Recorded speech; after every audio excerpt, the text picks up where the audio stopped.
Oh, good. You're here. Come in, get comfortable. I've been saving this last part just for you.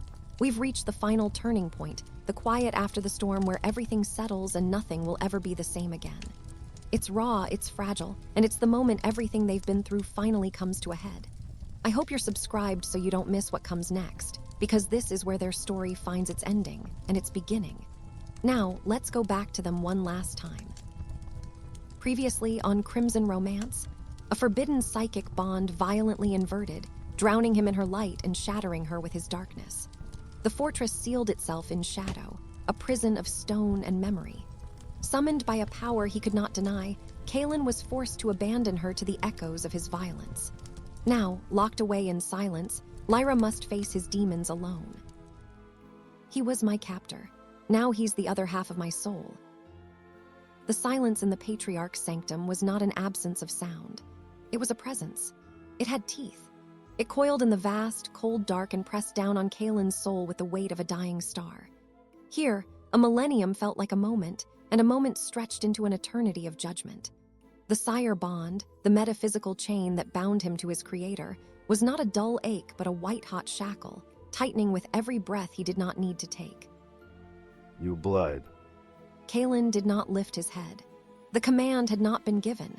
He could feel the trickles of psychic overflow from his inverted bond with the keystone, with Lyra. It felt like weeping sunlight, a constant, agonizing scour against the ancient darkness of his being.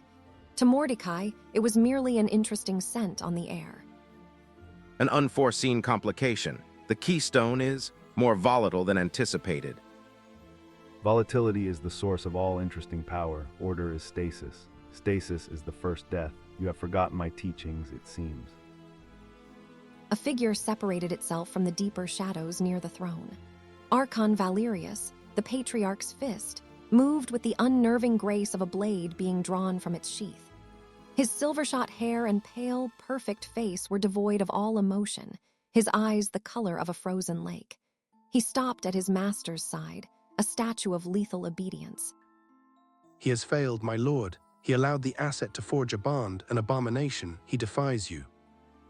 I have the situation under control. Control, such a mortal concept. You seek to cage a storm, my son. I wish to see what happens when it breaks. The symphony of paradox they create. It is a music I have not heard in ages. The Patriarch's black, star-filled eyes did not look at Kaelen. They looked through him, through the miles of stone, fixed on a point in the distance where Kaelen knew Lyra was shivering alone in a gilded cage. A prize he had brought home, and a mistake that was unspooling into a catastrophe. You have grown sentimental. It is a flaw I thought I had purged from our line. This, human, has become more to you than a key. She is the key to the Concord, nothing more. The lie was ash in his mouth. Mordecai did not need to hear thoughts to know the shape of truth. The psychic stain of Lyra's hope was all over Kaelen, a scent his sire could read like a page of scripture. Valerius. Patriarch. Collect the asset, unharmed. Bring her to the Chantry of Echoes. It is time we measured the resonance of this new instrument. A cold dread, colder than the room, seized Kaelen. The Chantry was where they unmade things, memories, souls. Father, I must protest. The bond is unstable to move her now. Stand down. The sire bond ignited. It was not a suggestion. It was a metaphysical absolute. Every muscle in Kaelen's body locked. The impulse to obey was a physical force, a gravitational pull on his very essence. To fight it was to try and tear his own soul in half. A strangled sound escaped his throat as he forced himself to remain kneeling, sweat beading on his brow. He resists. The corruption runs deep. It is a beautiful agony, is it not? The schism between will and nature. Let it be your penance. Valerius will see to the girl. You will remain here, and you will watch through the echoes of your pathetic bond as your prize is properly catalogued. Kaelen's golden eyes snapped up, wide with a terror he hadn't felt in centuries. Valerius gave a short, perfect bow and turned, his steps utterly silent as he melted back into the shadows. He was going for Lyra. And Kaelen, for the first time in his long, violent life, was utterly, helplessly chained. Her mind was not her own. It was a library someone had set on fire. Kaelen's memories, torn from him by the bond's violent inversion, were shards of glass storming through her consciousness. A lover's face, turning to dust in his arms, the guttural cry of a dying empire. The taste of despair, so old and profound it felt like the bedrock of the world. And beneath it all, a loneliness so complete it was a physical void, threatening to swallow the last of her sanity. She squeezed her eyes shut, trying to find the quiet center of herself, the place the scriptorium had taught her to build, her inner sanctum of order and faith. But the walls were down. His chaos was her chaos. His pain was a dissonant chord vibrating in her bones, and her hope, the thing that had always been her anchor, felt like a flickering candle in a hurricane, each pulse of it sending a fresh wave of agony back through the bond to him, wherever he was. Stop, please just make it stop. She was drowning in the life of a monster she was irrevocably tied to. Just as a sob tore from her throat, a new sensation cut through the noise. It wasn't another of his brutal memories. It was quiet. It felt like home. Sloane, the name was a lifeline. Lyra gasped, clinging to the thread of her friend's psychic presence. She pushed back against the tide of Kaelen's memories, focusing every ounce of her will on that single, beloved voice. Sloane, where are you? How are you doing this? As Sloane spoke, a faint, glowing tracery of pale blue lines began to overlay Lyra's vision. It superimposed itself onto the room, highlighting the seams of the stone, revealing what was not there. A complex, intricate schematic of passages and chambers hidden within the very walls. A secret world. What is this? The blue line solidified, showing a narrow passage snaking away into darkness. Hope, sharp and fierce, lanced through Lyra. It was a feeling so potent that she felt an echo of Kaelen's agony through the bond, a distant, muffled scream. She ignored it. For the first time since she'd been dragged into this abyss, she had a choice. She had a map. The silence in the passage was different from the Patriarch's throne room. This was the silence of the tomb, of things sealed away and left to rot. The only sounds were the frantic beat of her own heart against her ribs, the scuff of her boots on the gritty floor, and her own ragged breaths, which seemed impossibly loud. She pressed a hand against the cold, rough-hewn stone wall, feeling the immense weight of the fortress around her, a mountain of black rock determined to crush her. Lyra shivered, a chill that had nothing to do with the cold. She could feel it now, a faint, psychic residue of despair clinging to the stones. But it was a human despair, familiar and almost comforting compared to the alien loneliness of Kaelen. She kept moving, her world narrowed to the glowing blue line in her head and the suffocating darkness around her. Then, a new sensation began to bleed through the stone. It started as a subtle pressure at the edge of her awareness, a slow, creeping cold that leached the faint warmth from her body. The residual grief in the walls began to thin, to fade, as if being erased. Sloane, what is that I feel? Nothing. Lyra looked ahead. The glowing blue line of the psychic map was beginning to flicker, to fray at the edges like a burning thread. The deadening cold was spreading, swallowing the passage behind her. It was a wave of absolute psychic silence, a void rolling towards her. She could feel his approach not as a presence, but as an absence, an erasure. He wasn't just following her, he was unmaking the world around her as he came. Her heart hammered a frantic rhythm against her sternum. This was a new kind of terror. Not the hot, violent chaos of Kaelen, but a cold, clean, surgical dread. The hunter who leaves no tracks because he burns the ground behind him. She broke into a desperate, stumbling run, the sound of her own footfalls starting to sound flat, muffled as the null field gained on her. She wasn't just being hunted. She was being deleted. Valerius stepped into the room. His presence was a blight upon the very air. The faint magical traces in the silver filigree on the walls sputtered and died. The dust motes in the air ceased their dance and fell. He walked to the tapestry of the Weeping Queen and, without touching it, simply looked at the wall behind it. A section of stone, now glowing with a faint, residual psychic light, pulsed once, then faded into inert rock as his null field washed over it. She is in the walls, seal the sector, flush her out. One of the guards raised a gauntleted hand, preparing to strike the wall and bring the passage down.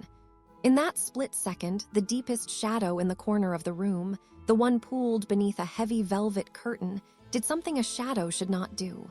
It deepened. It churned. It tore itself open. Kaelen erupted from the darkness, not with his usual fluid grace, but with a raw, violent tearing of reality. He looked like a man who had clawed his way out of his own grave. His black coat was askew, his hair wild, his golden eyes blazing with an agony and fury that made the air itself vibrate. A low growl of pure psychic pain ripped from his throat as he fought the lingering pull of the sire bond. The guards reacted instantly, turning with inhuman speed, but Kaelen was a blur of motion. He didn't fight them. He simply moved through them, a wave of shadow and desperation, his destination singular, Lyra. As he crossed the room, the null field hit him. It felt like being plunged into a dimension of absolute zero. His shadow powers sputtered, the darkness receding from his control. He stumbled, a gasp of pain escaping his lips. You defy the Patriarch's will, a bold way to commit suicide, Prince. At that moment, Lyra burst from the secret passage, disoriented by the sudden light and the crushing weight of the null field. She saw Kaelen, saw Valerius, and her heart seized. She was cornered. Kaelen's eyes found hers, and in that gaze was 1,000 years of regret and a single, desperate plan. Lyra. He lunged for her, grabbing her arm. His touch was burning cold, a shock that jolted her to her bones. He couldn't open a stable rift, not within the anchor of Valerius's power. So he did something reckless, something suicidal. He grabbed the fabric of reality with his bare will and tore. He didn't open a door, he shattered a window. He poured his own life essence, his own pain from defying his sire, into a chaotic, unstable vortex of screaming darkness. The world dissolved. There was no gentle slide into shadow, only a violent plunge into a maelstrom of shrieking noise and crushing pressure. Lyra cried out as Kaelen pulled her into the abyss he'd created. For a heartbeat, she saw Archon Valerius's hand closing on the empty air where she had just been, his perfect face for the first time registering a flicker of something other than cold contempt. Then there was only darkness. They didn't arrive so much as they were violently ejected. Reality spat them out onto a wide, moss-slicked stone ledge overlooking the black water. The transition was brutal. Lyra landed hard, the air knocked from her lungs, her mind a screaming tempest of psychic whiplash. The unstable shadow jump, combined with the raw, unfiltered agony pouring from Kaelen through the bond, was too much. Kaelen collapsed beside her, a shuddering groan torn from him. Defying the sire bond had felt like ripping out his own spine. Using his life force to power the jump had left him hollowed out, bleeding essence. And through it all, Lyra's terror and pain lanced back into him, an echo chamber of mutual suffering. The bond was no longer a connection. It was a weapon they were both pointing at each other's heads. Lyra curled in on herself, gasping, her thoughts fracturing. She saw the flash of Valerius's icy eyes, felt the crushing pressure of the null field, and beneath it all, felt the constant thrum of Kaelen's torment. It was a feedback loop, their twin agonies amplifying each other into an unbearable crescendo. I can't breathe. Make it stop. I am trying. Breathe, Lyra, just breathe. He crawled closer, his movements stiff with pain. He knew what was happening. Her mortal mind couldn't process the sheer volume of sensory data. She was breaking. There was only one way to stop it. It was a violation, an intimacy he had no right to take, but the alternative was watching her mind fray into nothing. He reached out, his long fingers trembling slightly, and gently touched her temple. Don't fight me, I am not looking, I am showing. He didn't pry. He opened. He let the walls of his own mind fall, not just the chaotic, violent memories she'd already seen, but the spaces between them. He showed her the context. The crushing weight of a lonely immortality. A silent vigil over a sleeping human city from a snow-covered rooftop 500 years ago, the colored lights like jewels on black velvet. The quiet duty of pruning a corrupted memory of a plague that never was, the action saving 1,000,000 lives no one would ever know were in peril. The profound, aching silence of his fortress after his courtiers had departed. He showed her not just the monster, but the warden, the surgeon, the lonely sentinel. The psychic storm in Lyra's head began to subside, replaced by a vast, cold melancholy. It was still overwhelming, but it was understandable. It had shape. Her ragged breaths evened out. The shivering lessened.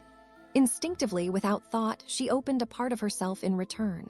A single, perfect memory. She showed him a memory of herself as a small child, no older than 7, sitting in the sun-drenched scriptorium at Oakhaven, her first home. The High Chronicler had given her a difficult passage to translate. She'd worked for hours, ink staining her fingers until she finally found the right word. And in that moment, a feeling of pure, undiluted hope, of righteous satisfaction in a puzzle solved, had washed through her. A quiet, simple, perfect joy. The memory, her memory, flowed into him. To Kaelen, that sliver of pure, uncomplicated hope was more alien and more stunning than any celestial event he had ever witnessed. For a single, breathless second, the bond stabilized. The pain vanished. There was no Kaelen, no Lyra. There was only the green, ghostly light of the cistern, the scent of wet stone, and a shared, fragile peace. The intimacy of it was terrifying, more naked than any physical touch. He pulled his hand back as if burned, and the moment shattered. But the echo remained. They stared at each other in the gloom, two enemies who had just accidentally shown each other their souls. It was a time capsule, a secret buried for 1,000 years. Following Sloane's frantic, whispering guidance in her mind, they had found a section of the cistern's overflow tunnel that had been deliberately collapsed. Behind it lay this chamber, untouched by time, a silent testament to the scriptorium mages who had died here during the Great War. Kaelen moved through the room with a predator's caution, his golden eyes scanning the artifacts. His pain had subsided to a dull, grinding ache, but the defiance of his sire had left a permanent wound on his essence.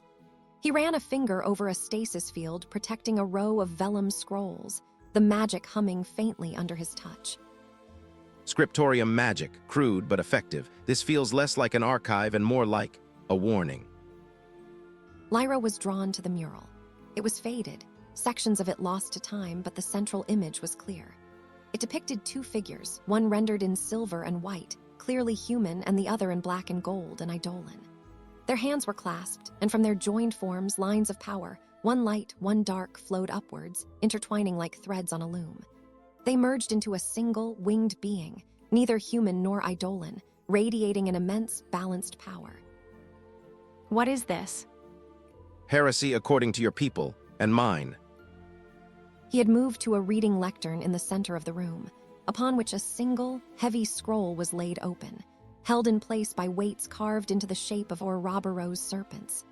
The text was in an archaic scriptorium dialect Lyra could barely decipher, but Kaelen, who had lived when the dialect was spoken, read it with ease. The last Concord is a tourniquet on a wound that will not heal. It buys time, but the limb will rot. It does not solve the paradox of our warring natures, it merely quarantines it. A final solution is required, not a treaty of separation, but an act of union. He trailed off, his eyes scanning further down the page. Lyra came to stand beside him, looking at the complex diagrams and arcane script. She could feel the weight of the words, the desperate hope of the long-dead mages who had written them. What does it say? It speaks of a ritual, a way to create a new anchor for reality to replace the failing Concord. They called it the final concordance. It requires a keystone and an eidolon. He looked up from the scroll, his molten gold eyes meeting her stormy gray ones. In the dusty, silent sanctum, surrounded by the ghosts of a forgotten war, the terrible, magnificent, and horrifying shape of their destiny began to reveal itself. The bond wasn't a flaw. It wasn't an accident. It was the beginning. They wouldn't be master and tool or captor and captive. The ritual would merge them, not as a single being, but as equals. It would make them something new. They were running. Valerius was relentless, a force of nature that could not be deterred. His null field was a creeping tide of silence, forcing them ever deeper into the fortress's foundations. Sloane's psychic guidance had become patchy, her voice cutting in and out as the null field interfered, leaving them to navigate the treacherous ruins on instinct and adrenaline. 2 of Valerius's elite guards dropped from the shadows above, landing silently on the bridge before them. They moved in perfect, synchronized unison, their silvered swords scything through the air. Kaelen met them, a blur of black cloth and dark fury. He was weakened, his shadow powers unreliable in the encroaching dead zone, forcing him to rely on pure speed and strength. Lyra pressed herself against a crumbling pillar, her heart pounding. She was no warrior, but the bond, once a source of torment, was now a frantic stream of tactical data. She felt Kaelen's intent a split second before he moved, a preternatural awareness of his feints and lunges. When a guard's blade slipped past his parry, aimed for his back, she didn't think. Left. Kaelen spun, his long coat flaring, and caught the blade on his vambrace with a shriek of tortured metal. He dispatched the guard with a brutal, efficient strike to the throat. He glanced back at her, his eyes wide with surprise. They were beginning to anticipate each other, to move with a shared consciousness born of their connection. From the far end of the bridge, Valerius appeared. He wasn't running. He simply walked, his pace measured and inexorable, his hand resting on the pommel of his sword. He was the calm, patient center of the chaos he commanded. Your bond makes you predictable, Prince. Your every move is an open book. Surrender the keystone and the Patriarch may yet show you mercy. My father's mercy is a blade in the dark. I think I'll pass. The second guard pressed Kaelen, its movements precise and unstoppable. Kaelen was being driven back, towards the edge of the bridge. Lyra knew he couldn't hold out forever. The scriptorium had trained her to control her emotions, to bank the fire of her keystone essence. But they had also taught her what it was for, to be a beacon, a weapon of last resort. She closed her eyes, shutting out the fear, the chaos. She reached inside herself for that memory, the quiet, perfect joy of solving the puzzle, of sunlight on dusty vellum. She nurtured it, fed it with every scrap of defiance and love for her friend, for the impossible hope of freedom. She took that pure, incandescent feeling and pushed. It erupted from her not as light or sound, but as a wave of pure, unadulterated hope. It was an emotion so clean, so powerful that to the ancient, cynical minds of the Eidolon guards, it was a psychic corrosive. The guard attacking Kaelen screamed, a high, thin sound of agony, and staggered back, clutching its helm. Its discipline, honed over centuries of violence, shattered. Its mind, suddenly flooded with an alien concept of joy and belief in a better future, simply broke. The backlash through the bond was instantaneous. If Lyra's hope was a fire, Kaelen was the tinder. He cried out, staggering as the full force of her psychic broadcast seared through him. It was like being flayed by light, but it gave him the opening he needed. He drove his blade through the stunned guard's chest and grabbed Lyra's hand. That was illuminating. Now run. He pulled her down a crumbling side path just as Valerius reached the bridge. The Archon didn't pursue. He simply stood over the body of his fallen soldier, his frozen gaze following them into the darkness. He picked up a piece of Lyra's torn sleeve from the ground, a scrap of gray scriptorium wool, and held it as if memorizing its very essence. The hunt was not over. It was merely refining its focus. It was a dead end. A solid wall of rusted machinery blocked the passage ahead. They were trapped, and she was waiting for them. Lady Vesper, Kaelen's second-in-command, stood in the gloom, her expression unreadable. Her presence was not a surprise. Kaelen felt her approach moments before they saw her, the faint, subtle perfume of dried roses and secrets. Vesper, I assume you aren't here to wish us well. On the contrary, I am the only one who wishes you well, though I suspect your definition of the word now differs wildly from my own. Lyra stood behind Kaelen, her hand instinctively going to the locket at her throat. She had met Vesper only once, in the formal presentation to the unwritten court. She remembered a sharp, intelligent gaze that had assessed her not as a person, but as a political asset, a problem to be managed. Valerius is behind us. You've led us into a trap. I have, just not the one you think. Valerius is currently occupied with a containment breach on the upper levels. A security ward I may have, accidentally destabilized. He will be busy for some time. I led you here because it is the only place in this entire fortress his eyes and the Patriarchs cannot see. Kaelen straightened, his exhaustion momentarily forgotten, replaced by a wary, dangerous stillness. This was not the move of a loyal courtier. This was the move of a co-conspirator, or a usurper. Explain quickly. Our Patriarch has become obsessed. He sees your bond with the girl not as a key to saving our world, but as a blueprint for a weapon, a living guard of his own making. He will fuse you, but she will be the engine and you will be the chassis. He will be the driver. Vesper's gaze flickered to Lyra, sharp and analytical. There was no warmth in it, but there was a grudging respect. He will use this power to shatter the Concord and force a final war with the Scriptorium, a war he believes he will win. He is wrong. It will be our extinction.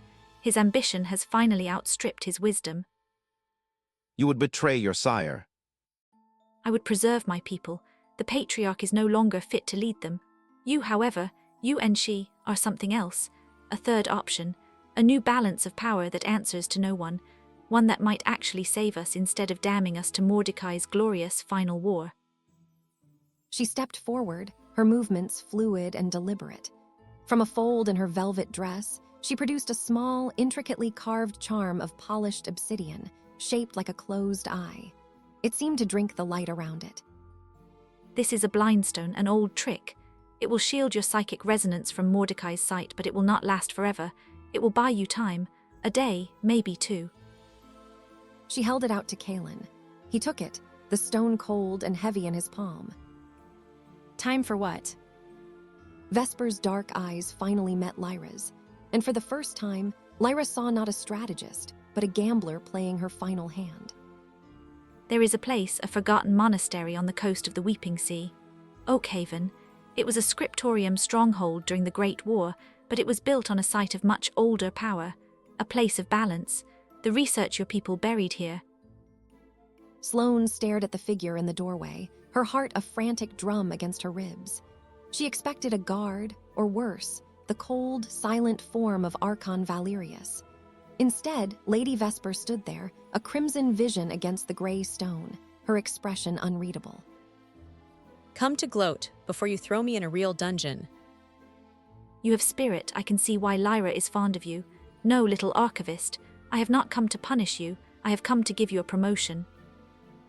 Sloane lowered the stylus, but her stance remained wary. She was a cartographer of histories, adept at reading the patterns of the past. And this pattern made no sense. This woman was the enemy. I'm not interested in working for you. You won't be working for me, you will be working for them, for the only chance any of us have. Vesper stepped into the cell, the door swinging shut behind her. She moved to Sloane's cluttered work table, her gaze sweeping over the intricate maps.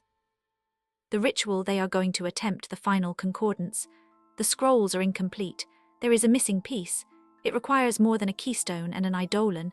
It needs a physical anchor, a catalyst of intertwined fates, an object with both mortal and immortal provenance, steeped in the history of the Concord itself. Her dark eyes locked onto Sloane's, and the force of her will was a palpable thing. This was not a request. It was a command structure being built on the fly, out of pure desperation. I am sending them to Oakhaven. They will be vulnerable, hunted. They will need that catalyst when they arrive. Your friend, the one whose mind you can touch, has the scriptorium knowledge. I have the quartz, but you are a cartographer of histories. You do not just read maps of stone, you read maps of time, of intention. The catalyst is here, somewhere in the atrium's deep vaults. Something the eidolon took from the scriptorium at the signing of the last Concord 1,000 years ago. A spoil of war. The Patriarch's vaults. They're impossible, warded by blood and shadow and forgotten mathematics. Not for you. Vesper traced a finger over one of Sloane's maps, a faint shimmer of dark energy flowing from her. The map shifted, new corridors and chambers appearing in blood-red ink. I can disable the outer wards for precisely 17 minutes. I will show you the way. But once you are inside, you will be on your own. You must find the psychic architecture of the object, navigate the historical resonance of the vaults, and bring it out. I will arrange for its transport to Oakhaven. Sloane stared at the altered map, her mind racing. It was a suicide mission, but Vesper wasn't lying. She could feel the truth of it, the desperate, pragmatic sincerity. Lyra was out there, running for her life, on her way to attempt an impossible ritual, and she needed a missing piece. Tell me what I'm looking for. The scriptorium mages called it the heart of the witness tree, the petrified heartwood of the ancient oak under which the last Concord was signed. Find it, Sloane. The fate of your friend, and perhaps both our worlds, depends on it. Now come. My diversion for Valerius won't last forever. They had arrived just as the storm broke, a final, desperate shadow jump that had left Kaelen drained and Lyra trembling with exhaustion. The Blindstone Vesper had given them was a small, cold weight in Kaelen's pocket, a temporary reprieve that felt more like a ticking clock. The monastery was a place of ghosts and echoes. Lyra had been raised here, but the place she remembered, of sunlit libraries and quiet contemplation, was gone, buried under a century of neglect and sorrow. Deep beneath the shattered floor of the main chapel, they found it, a circular chamber, untouched by the decay above. Its walls were not stone, but some seamless, dark material that seemed to absorb both sound and light. The only illumination came from the room's contents, thousands of glowing motes of silver light that drifted in the air like dust, each mote a book, a memory, a piece of forbidden knowledge. And in the center of the chamber, a figure waited. It was tall and slender, cloaked in robes woven from what looked like solidified shadow and dust. A blank, white porcelain mask covered its face, featureless save for two perfectly circular holes where eyes should be. A soft, silver light emanated from within the mask. Long, six-fingered hands made of smoked glass rested at its sides. It did not move, but its presence filled the room, a silence more profound than any sound. The Keystone, the Harvester, you are late. Kaelen stepped in front of Lyra, his body a shield, his golden eyes narrowed. He could feel no life from the creature, no heat, no psychic presence. It was simply there, like a feature of the landscape. Who are you? I am the question that is not asked in the scriptorium. I am the answer that is not written in the unwritten court. I am the custodian of what both your peoples have chosen to forget. I am the archivist, and this is my library. The archivist's masked face turned slowly, the two dark holes fixing on them. The feeling was not of being seen, but of being. Read, weighed, measured. You seek the final concordance, the ritual of becoming. Many have sought this knowledge. None have been worthy. It is not a weapon to be wielded. It is a sacrifice to be made. So I will ask you the question I ask all who enter this chamber. What do you seek, to possess or to become? Lyra looked at Kaelen. She saw the question register in his eyes, saw him wrestle with centuries of ingrained instinct. He was a prince of the Eidolon, a being taught from his unbirth that power was a thing to be taken, to be controlled, to be possessed. To possess her had been his original mission. He looked from the archivist back to Lyra, his gaze softening. The weariness of 1,000 years was in his eyes, but so was something new. Something forged in the cistern, in the ruins, in the shared agony and fragile hope of their bond. He had seen her soul, and she had seen his. Possession was too small a word for what lay between them now. I seek to become her equal, so that she might have a choice. The silver light in the archivist's mask seemed to brighten. One of the six-fingered, glass-like hands lifted, and a single mote of light detached itself from the swirling mass. It floated towards them, growing brighter and larger, until it resolved into the image of a glowing, open book, its pages filled with the same intertwining script they had seen in the hidden sanctum. An interesting answer. Then let us begin. The ritual was laid bare before them, its words a tapestry of light and shadow. The archivist had explained its full scope, its terrible, irreversible cost. This was not a spell to be cast. It was a vow of mutual annihilation. To perform the concordance was to permanently surrender their individual natures, to be unmade and remade into something new. Neither human nor Eidolon. A permanent, physical and spiritual merging of their souls. Their minds would be forever intertwined, their bodies subtly reshaped by the other's essence. Who they were, in this moment, would cease to exist. So this is it, the end of Lyra of Oakhaven. And of Kaelen of the unwritten court. The enormity of the choice pressed down on them, heavier than the stone ceiling. This wasn't about saving the world anymore. It was about sacrificing it, their own small individual worlds, for a future they couldn't possibly comprehend. Lyra looked across the altar at him. His face, usually a mask of sardonic arrogance, was stripped bare. She saw the centuries of weariness, the flicker of fear, and a deep, profound yearning that mirrored her own. the simmering current that had flowed between them since their first meeting, a volatile mix of fear, anger, fascination, and a desire neither of them dared name, crested. The political stakes, the faction wars, the desperate flight, it all fell away, leaving only the two of them on the precipice of their own extinction. He moved first, circling the altar, his steps silent. He stopped in front of her, so close she could feel the faint coolness that radiated from his skin. Is this what you want? I want to not be a weapon. I want to not be a prisoner. I want to choose my own fate. What about you? For 1,000 years, I've wanted nothing. It was easier that way. Now, I want this, I want you, even if it means the end of me. He raised a hand, his long fingers gently brushing a stray lock of her dark hair from her cheek. The touch was electric, a jolt of impossible intimacy. She didn't pull away. Instead, she leaned into his touch, her eyes fluttering shut. All the witty banter, the verbal sparring, the political maneuvering, it had all been a prelude to this silent, terrifying honesty. In the face of their shared end, there was nothing left to hide behind. He lowered his head and his lips met hers. It was not a gentle kiss. It was desperate, hungry, freighted with the weight of all their unspoken words. It was a question and an answer, a declaration and a surrender. She met his kiss with equal fire, her hands coming up to grip his coat, pulling him closer. They sank to the cold stone floor, a tangle of limbs and shadows, their clothes a discarded barrier between them. They made love on the floor of the ancient library, on the altar of their own souls. It was not an act of passion, but of consecration. A fierce, desperate, and profoundly sacred communion. It was a final, fervent goodbye to the individuals they had been, and a binding oath to the unknown they would become together. And as their bodies joined, the resonance bond, which had been a source of chaos and pain, flared into something new. For a few perfect, stolen hours, it stabilized. Their minds flowed together, not with the violence of before, but with a seamless, silent grace. There were no thoughts, only shared understanding. No words, only mutual feeling. They experienced a perfect symbiosis, a glimpse of the ritual's true promise. It was not erasure. It was completion. Curled together under his coat, with the storm raging outside and their doom waiting on the altar, they finally found a quiet harbor in each other. It was the most beautiful and heartbreaking moment of their lives. The peace was so profound, so complete, that its violation was a physical shock.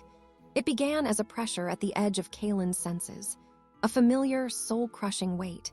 Then came the cold, a deadening, absolute cold that snuffed out the ambient magic of the library like a candle. The glowing book flickered. The motes of light dimmed. Kaelen's body went rigid. Lyra stirred at the sudden tension in him, her eyes fluttering open.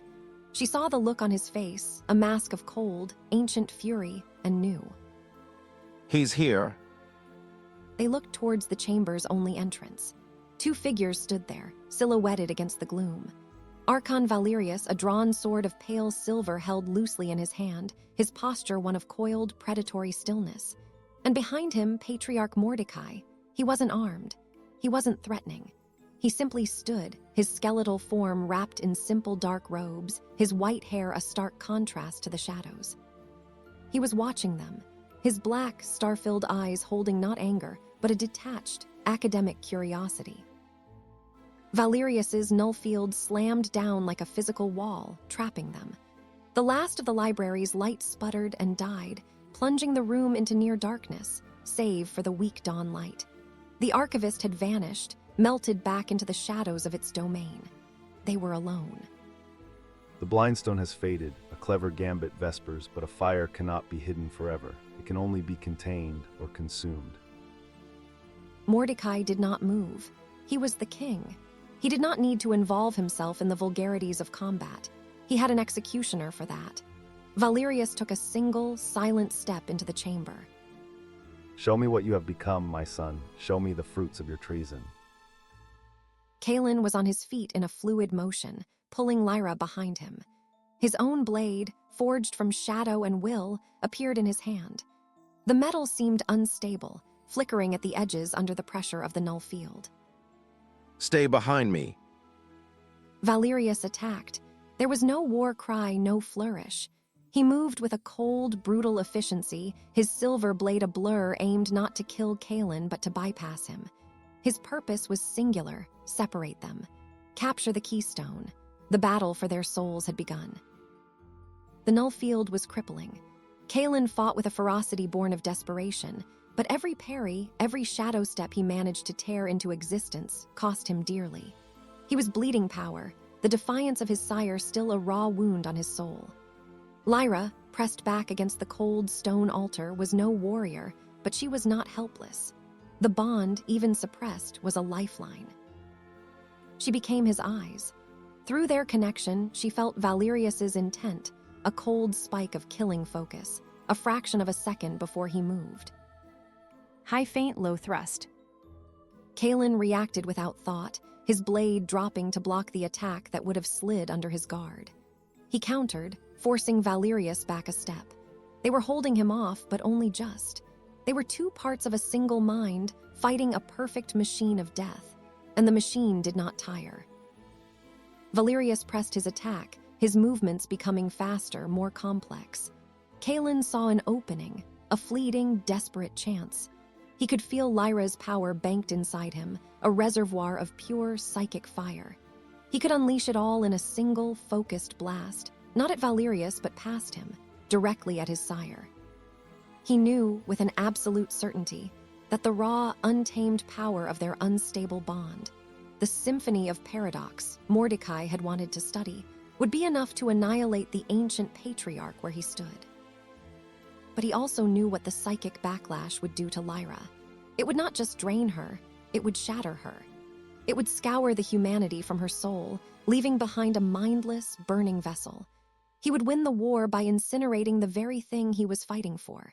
He met her eyes across the chaos, the terrible choice hanging between them. At that exact moment, a section of the chamber's high, crumbling wall exploded inward. A figure stumbled through the dust and debris, coughing. It was Sloane, her face smudged with dirt, her auburn hair wild, her clothes torn. In her hands, she clutched a shard of dark, petrified wood, veined with what looked like solidified amber. It pulsed with a faint, warm light. I found it, Lyra, Kaelen. You can't win by fighting him. It's what he wants. You have to finish it. Sloane held up the gnarled piece of wood, the heart of the witness tree, the catalyst, the missing piece. It wasn't about destruction. It was about creation. A new path opened before them, one not of victory, but of transformation. He didn't have to ask. Her answer was already there in the resolute set of her jaw, in the fierce, unwavering trust in her stormy gray eyes. Yes, he had offered her a choice, and this was it. Not escape, not victory, becoming. He turned his back on Mordecai, a deliberate final act of severing. He chose her. He moved, not to attack, but to pull Lyra from behind the altar, his hand finding hers, their fingers lacing together. Together, they ran to Sloane. He took the heart of the witness tree from her grasp, the ancient wood warm and humming with 1,000 years of latent power. Get back as far as you can. He pulled Lyra to the center of the chamber, to the flat obsidian altar. With a cry that was both a prayer and a curse, he drove the pointed end of the heartwood shard into the stone. It sank into the rock as if it were soft clay, and a wave of golden energy pulsed outwards, driving the oppressive cold of the null field back for a precious few feet. No. Valerius lunged. He moved with blinding speed, his purpose no longer capture, but termination. Kaelen and Lyra didn't have time to defend. They slammed their free hands onto the top of the catalyst and began to chant. The words of the final concordance poured from them, a language older than their nations, a harmony of light and shadow. They were utterly, completely vulnerable. As Valerius's silver blade descended, Kaelen shoved Lyra, spinning them around so his back took the blow. He grunted in pain as the blade bit deep into his shoulder, but their hands never left the shard, their voices never faltered in the chant. Energy, raw and untamed, began to erupt from them. Golden light, pure and fierce, coiled up Lyra's arm. Black shadow, deep and ancient, swirled around Kaelen's. Valerius struck again, and this time Lyra moved, putting her body in the way. A flash of her own hope fire lashing out to momentarily blind him and turn his killing blow into a glancing slice across her side. They were a single, fluid entity of defense and invocation, taking wounds for each other, protecting each other's backs as the transformation, violent and beautiful, began to tear them apart and weave them back together. Light and shadow erupted from the catalyst, engulfing them in a blinding vortex of creation. They were still two, yet they were one. Lyra and Kaelen stood side by side, no longer touching, yet they moved with a perfect, shared synchronicity, as if breathing with a single set of lungs. The changes were subtle, yet absolute. A tracery of silver, like veins of starlight, now marked Kaelen's pale skin. Lyra's dark hair was threaded with a few stark strands of pure white, and her form seemed to hold a new, unshakable stillness. Their wounds were gone. Their eyes, both his and hers, now glowed with the same soft, silver light, a light that held both the warmth of a human soul and the vast, cold depth of immortal age. Valerius, recovering his composure, raised his sword, the null field beginning to coalesce around him again. Before he could take a step, Lyra and Kaelen raised a hand in unison, a single, shared thought passing between them. They did not gesture. They did not chant. They simply willed it. The null field did not just dissipate. It shattered. It broke apart like brittle glass with a sound that was both silent and deafening, a psychic shockwave of pure, balanced power. Valerius was thrown backward, tumbling end over end to crash against the far wall, his silver sword skittering across the floor. He lay there, stunned for the first time in his existence, utterly defeated without a single blow being struck. Mordecai had not moved, but for the first time, the detached curiosity in his ancient, star-filled eyes was gone. In its place was something new, something he had not felt since before the last Concord was forged, a sliver of fear. He looked at his son, at the thing his son and the keystone had become, and he saw not a weapon he could control, but a power that could unmake him. They turned their silver gaze upon him. They could feel the lines of his power, the ancient, corrupt bonds he held over his progeny, the psychic wrought at the core of his being. They could have snuffed him out like a candle flame. Instead, with another shared thought, they simply unmade his power within the confines of the monastery. His connection to the atrium, to his court, to Valerius, was severed. He was, for now, just an old man in a room full of dust. Mordecai understood. This was not a declaration of war. It was a statement of existence. A new piece had been placed on the board, one that obeyed none of the old rules. Without a word, his form dissolved into a swirl of black dust on the floor, a desperate, weakened retreat. The battle was over. Lyra and Kaelen stood together in the quiet dawn light, their hands finding each other's. A new power had been born into the world, one that answered to no king, no chronicler, and no god. They were bound not by chains, but by choice, and their war was just beginning. Oh my gosh, my heart is still pounding. Did you feel that moment when Lyra and Kaelen just became, their eyes glowing with that silver light? I mean, Kaelen putting himself in front of Lyra again, taking that blow. And then watching Valerius get absolutely shattered without a single physical blow, and Mordecai just retreating. This new power, friends, it's everything. Here at Crimson Tales, all our stories are 100% original, and trust me, you do not want to miss what's coming next. Make sure you hit that subscribe button right now.